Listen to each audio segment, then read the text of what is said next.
Hello everyone, कैसे हैं आप सब लोग। आप लोगों ने गुरुकुल का नाम सुना है। बहुत सारे लोग कहेंगे पुराने ज़माने में लोग गुरुकुल जाया करते थे और वहाँ पे तो सिर्फ पूजा पाठ कराया करते थे। रियली ऐसा है?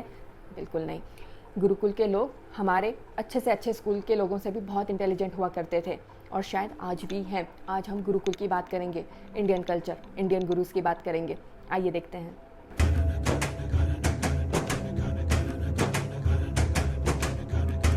गुरुकुल गुरुकुल का अस्तित्व 5000 BCE से है। गुरु मीन्स टीचर, आचार्य, और कुल मीन्स फैमिली। तो उस पर्टिकुलर गुरुकुल में जितने भी स्टूडेंट्स जाते थे वे कहीं ना कहीं उस गुरु की फैमिली माने जाते थे। गुरुकुल में कभी भी फीस नहीं लगती थी, लेकिन आपने गुरु दक्षिणा का नाम ज़रूर सुना होगा। कोई भी स्टूडेंट गुरु दक्षिणा दे सकता था किसी भी पर्टिकुलर टास्क को पूरा करके या सोसाइटी के लिए कोई सर्विस देके।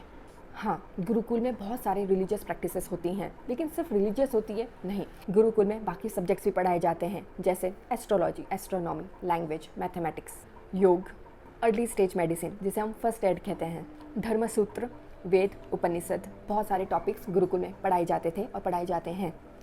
इंडिया बहुत सारे गुरुकुल्स के लिए फेमस था, जैसे तक्षशिला, नालंदा, विक्रमशिला, शारदा पीठ एक्सेट्रा। बहुत सारे लोग सवाल करते हैं ना कि अगर आपके गुरु लोगों ने, आपके आचार्य लोगों ने इतना सब कुछ डिस्कवरी किया था, सर्जरी डिस्कवरी की थी, बहुत सारे मैथमेटिक्स, ज़ीरो का फॉर्म, हर चीज़ जब आपके आचार्य, आपके गुरु लोगों ने डिस्कवरी किया था, तो इसका प्रैक्टिकल सबूत क्या है, या इसका कोई सबूत है? सबूत था हमारे पास, लेकिन ये सबूत मिटा दिया गया। किसने? सबसे पहले ये सबूत मिटाने का काम किया इस्लाम ने, या हम कहने चाहिए मुस्लिम शासकों ने। जब मुस्लिम शासक इंडिया में आए तो उन्होंने सबसे पहले नालंदा, विक्रमशिला, शारदा पीठ जैसे गुरुकुल को डिस्ट्रॉय किया।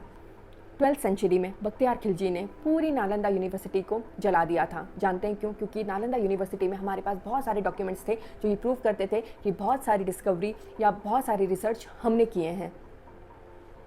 बख्तियार खिलजी ने सोचा कि इनकी हिस्ट्री को ही मिटा देते हैं ताकि इनका अस्तित्व खत्म हो जाए, और वह कई हद तक सही रहा, या सक्सेस मिली उसे।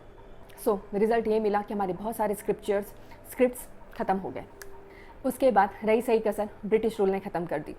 ब्रिटिश के एक बहुत फेमस पॉलिटिशियन रहे हैं थॉमस बेबिंगटन मैकॉले। इन्होंने कहा कि गुरुकुल बकवास है, हम वेस्टर्न कल्चर को इंडिया में लाएंगे और वेस्टर्न कल्चर के अकॉर्डिंग ही यहाँ पर सब कुछ एजुकेशन होगा। और इस डिबेट को मिनट्स ऑन एजुकेशन भी कहा जाता है। फिर क्या था? वेस्टर्न कल्चर आया और धीरे धीरे गुरुकुल या गुरुकुल का अस्तित्व खत्म होने लगा।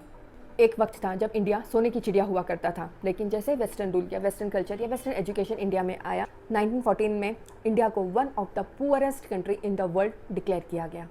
प्रॉब्लम ब्रिटिश रूल या मुस्लिम शासकों की नहीं थी। पोस्ट इंडिपेंडेंस क्या हुआ? जब फाइनली हमें इंडिपेंडेंस मिल गया तो हमारे पॉलिटिशियन ने वापस गुरुकुल की स्थापना क्यों नहीं की? हमारे अस्तित्व को वापस खड़ा क्यों नहीं किया? कहीं ना कहीं हमारे इंडियंस या हमारे प्रीवियस पॉलिटिशियंस या हमारे जो प्रीवियस लीडर्स थे उनकी भी बहुत बड़ी गलती थी कि जिससे हमारा गुरुकुल या जो हमारा अस्तित्व था, हमारी नींव थी, उसे वापस भरा नहीं गया।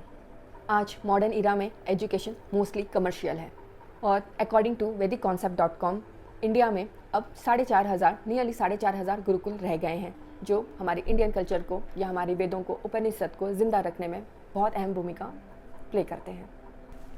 नेक्स्ट टाइम से जब भी आप गुरुकुल की बात करें या किसी से भी गुरुकुल के बारे में सुने तो ऐसा बिल्कुल नहीं सोचे कि वहाँ सिर्फ भगवान का नाम लिया जाता है। भगवान का नाम लेना या वेदों को पढ़ना या अपने कल्चर, उपनिषद को पढ़ना कोई गलत नहीं है, अब उसे जानना कोई गलत नहीं है।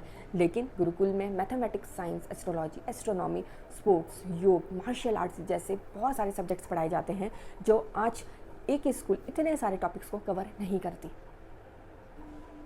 अपने इंडियन कल्चर को जानिए, अपने अस्तित्व को जानिए, और याद है ना, हमारी संस्कृति हमसे नहीं, हम हमारी संस्कृति से हैं। अपना ख्याल रखिए। जय हिंद।